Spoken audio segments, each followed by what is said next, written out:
Kembali lagi di kelas bisnis bareng. Ini adalah video kedua dan saya akan menjelaskan kepada Anda beberapa pilihan cara untuk menjalankan bisnis online. Oke, kita bahas ya. Sebelum saya jelaskan pilihan-pilihan cara untuk Anda menjalankan bisnis online, saya ingin menyampaikan dulu kepada Anda tentang benefit bisnis dengan digital marketing.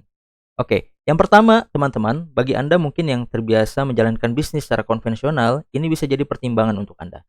Ya, dengan digital marketing, setidaknya kita bisa memaksimalkan alokasi budget marketing kita, ya. Karena dengan digital marketing ini bisa jauh lebih murah, ya jika di compare dengan konvensional, dengan cara konvensional, ya bisa jauh lebih murah.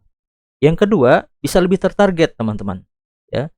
Kita ingin mentarget market kita misalkan ibu-ibu rumah tangga, mentarget market kita karyawan, bahkan bisa lebih spesifik dari itu. Misalkan menarget yang profesinya guru dan sebagainya. Bisa lebih tertarget. Yang ketiga, bisa lebih terukur. Jadi segala upaya marketing kita bisa kita ukur, semua terlihat datanya di dashboard digital marketing kita. Atau yang keempat, market kita bisa luas ya, jangkauan market kita bisa lebih luas dengan digital marketing dibandingkan dengan cara konvensional. Oke, ini adalah 4 benefit saat Anda memaksimalkan bisnis Anda dengan digital marketing. Berikutnya saya akan jelaskan tentang pilihan Anda bisa jalani bisnis online. Ya, di antaranya adalah sebagai affiliate, sebagai dropshipper, sebagai reseller, dan juga Anda sebagai seller atau pemilik produk. Ya, tentu keempat cara ini ada konsekuensinya. Ada hal yang harus Anda persiapkan. Baik, saya akan bahas satu persatu ya. Sebagai affiliate ya, bukan tanpa modal sama sekali. Ternyata sebagai affiliate adalah sebagai konten kreator, Anda harus punya smartphone setidaknya. Rekomendasi kita sih di atas iPhone 11 ya. Kemudian juga punya perlengkapan untuk bikin konten, ada lightingnya, ada mic-nya, ada tripodnya dan sebagainya.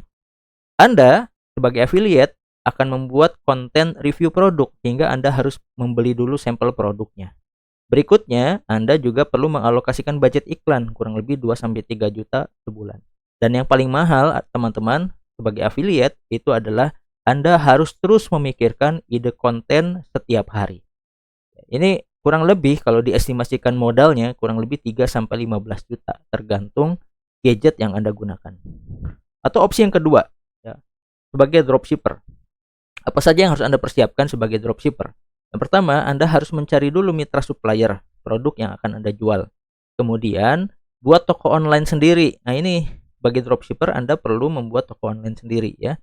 Bisa 500 sampai 1 juta. Ini sudah yang paling murah ya. Kalau buat toko online itu kan Anda harus beli hosting, Anda harus beli domain, Anda harus develop websitenya. Kalau bayar orang ya Anda harus bayar jasa mereka. Juga mengalokasikan budget iklan teman-teman. Ya kurang lebih sama 2-3 juta sebulan. Ini tergantung dengan kapasitas bisnis Anda. Modal membeli produk ya. Karena kan kalau dropshipper customer Anda memesan kemudian Anda beli dulu produknya, dikirim ke customer begitu ya, nanti customer bayar ke Anda. Kemudian Anda juga harus melayani customer Anda sendiri secara langsung ya. Itu juga tantangan sebagai dropshipper. Nah, estimasi modalnya kurang lebih 5-10 juta. Atau Anda memilih opsi ketiga sebagai reseller. Oke. Nah, sebagai reseller Anda perlu memilih produk apa dulu yang akan Anda jual. Ya, setelah itu Anda harus mencari supplier yang terpercaya. Setelahnya Anda perlu mempersiapkan modal awal stok produk. Ya, kalau reseller itu kan Anda belanja dulu produknya, kemudian Anda jual kembali ya. Kemudian Anda juga perlu alokasikan budget iklan jika Anda ingin mengoptimasinya di digital marketing ya. Dan Anda juga harus melayani customer secara langsung. Apakah Anda nanti akan punya customer service sendiri dan sebagainya, tentu harus mengeluarkan biaya tambahan. Nah, maka estimasi modal awalnya kurang lebih 5-10 juta. Anda misalkan merasa punya kapasitas ingin punya produk sendiri begitu ya, sehingga Anda memilih sebagai seller misal sebagai pemilik produk. Oke, kita lihat. Ketika Anda memilih sebagai seller, sebagai toko online atau sebagai pemilik produk, Anda harus lakukan riset produk dulu ya. Menentukan formula produk apa yang paling tepat. Kemudian ada mengurus izin usaha, harus produksi sendiri atau kalau tidak produksi sendiri maklun gitu ya. Kemudian harus mempersiapkan karyawan, ditambah Anda harus memilih platform apa yang Anda gunakan untuk menjual produk Anda.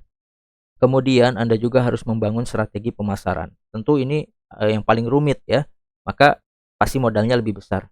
Estimasi modalnya adalah kurang lebih 100 sampai 200 juta untuk seluruh kebutuhan persiapan Anda sebagai seller. Ini luar biasa ya teman-teman ya. Maka faktanya ternyata tidak ada bisnis murni yang tanpa modal. Saya ingin sampaikan dulu kepada Anda, pahit-pahitan lah begitu ya. Ternyata faktanya tidak ada bisnis murni yang tanpa modal. Mungkin di luar sana ada orang-orang yang menjanjikan bisnis tanpa modal dan sebagainya, tapi faktanya teman-teman tidak ada bisnis yang tanpa modal. Semua bisnis pakai modal. Yang beda adalah ada yang modalnya kecil, maka ini mungkin resikonya lebih kecil. Ada yang modalnya besar, resikonya lebih besar. Nah, tentu semua potensi itu ada konsekuensinya, ada resikonya, ada potensinya. Nah, kami dari bisnisbareng.com, kami sudah membuatkan solusi alternatif terbaik buat Anda untuk memulai bisnis, dan saya akan jelaskan di video ketiga, dan pastikan Anda untuk menyimak video berikutnya. Oke, see you next video.